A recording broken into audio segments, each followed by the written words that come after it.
وادي الملوك الأول، المكان اللي اتقال عليه بوابة الخلود. ليه كل ما نحاول نعرف أسرار نلاقي معلومات اختفت وأبحاث اتمنعت وأسرار محدش راضي يتكلم عنها؟ هل في علوم مش المفروض نعرفها؟ وهل فعلا في أجساد مش لملوك ولكن لأنبياء؟ وليه كل اللي بيتكلم عن المكان ده بيرجع يلتزم الصمت؟ جدل كبير مش في مصر بس ولكن في العالم كله.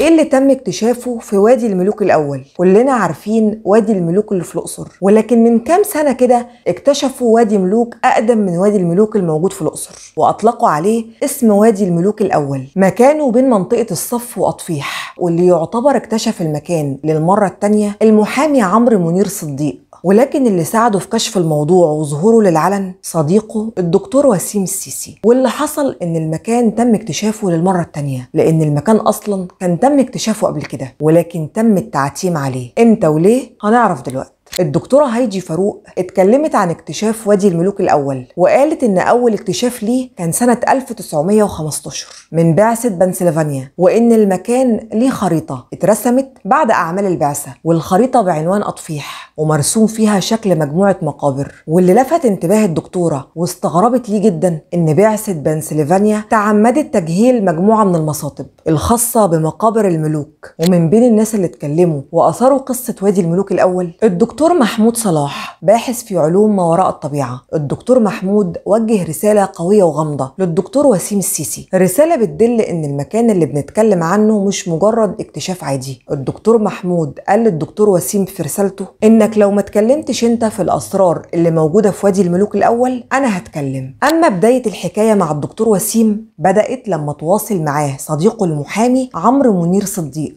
واتفقوا يتقابلوا. وفي المقابله الاستاذ عمرو كان جايب للدكتور وسيم CD، وقال انه تحت ايده منطقه مساحتها حوالي نص فدان ومكانها بين الصف واطفيح. ولان الاستاذ عمرو قارئ ودارس قدر يعرف ان نوع الرخام الموجود في المكان اسمه تريستا، والنوع ده من الرخام مش موجود اصلا في المنطقه دي، وانه بيكون موجود يا اما في اسوان يا اما في العريش. وشاف كمان ان الرخام معمول على شكل بلوكات، وكل بلوك وزنه حوالي من 20 ل 40 طن. ومن شكل المكان قدر يعرف ان في جهد بشري مبذول فيه، يعني معمول عن طريق البشر. فقام الاستاذ عمرو بالحفر فلقى ان الرخام واصل ل 8 متر تحت الارض، وتحت الرخام طبقه من الزلط حوالي 40 سنتي، وبعد طبقه الزلط طبقة من البازلت حوالي 80 سنتي، وبعدها حوالي 2 متر حجر جيري، وكلها بلوكات. وقدروا يفهموا ان المكان عبارة عن معبد سري متقدم جدا تحت الارض. وفهموا كمان ان المنطقة دي مدفون فيها اكتر اسرار مصر غموض لحد النهاردة. واتقال ان في الجزء العلوي من المكان اكتشفوا مكتبة جواها برديات سرية، والبرديات دي فيها كل التاريخ المفقود عن الحضارة المصرية. والدكتور وسيم قال ان الكلام عن المكان ده ممنوع،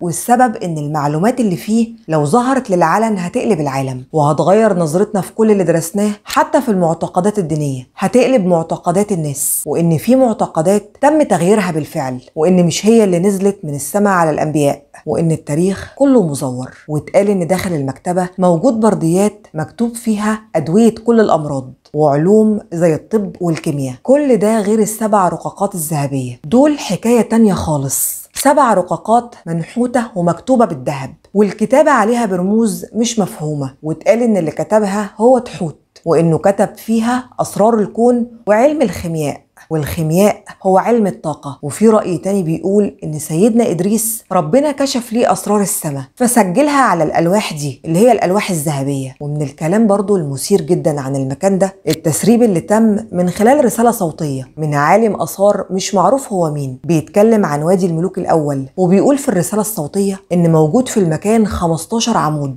جنب كل عمود تابوت، ومش معروف التوابيت دي بتاعت مين، ولكن موجود 4 توابيت الصدرية بتاعتهم متشالة، والمقصود بالصدرية هو غطا التابوت. وقال ان ال4 توابيت ل4 أنبياء، وإن أجسادهم زي ما هي كأنه جسد إنسان لسه عايش، إنسان حي بالشعر والجلد، وإن فيهم نبي مشهور جدا. واتعرفت أسمائهم لأن كل واحد فيهم موجود الوشاح الخاص بيه ومكتوب عليه الاسم وكمان قصة النبي صاحب التابوت. وإن المكان بيحتوي على عدد كبير من الأحجار أعلى من الأحجار الكريمة، وبيحتوي على صناديق فيها إكسير الحياة وقوارير فيها عسل وقدور من التبر، بالإضافة لوجود أكل زي البصل والثوم. وإن الحاجة دي بحالتها وجيدة جدا، ولكن لو خرجت من المكان بتعفن خلال 10 دقايق. والأغرب كمان إن المكان فيه مصادر طاقة مخليه منور لوحده. المثير للدهشة بقى إن مفيش أي مسؤول من وزارة الآثار خرج ونفى الكلام ده، وده بيرجح إن الكلام كله صحيح. والسؤال هنا، ليه التعتيم عن اكتشاف قوي زي ده؟ قبل ما تخرجوا ما تنسوش السبسكرايب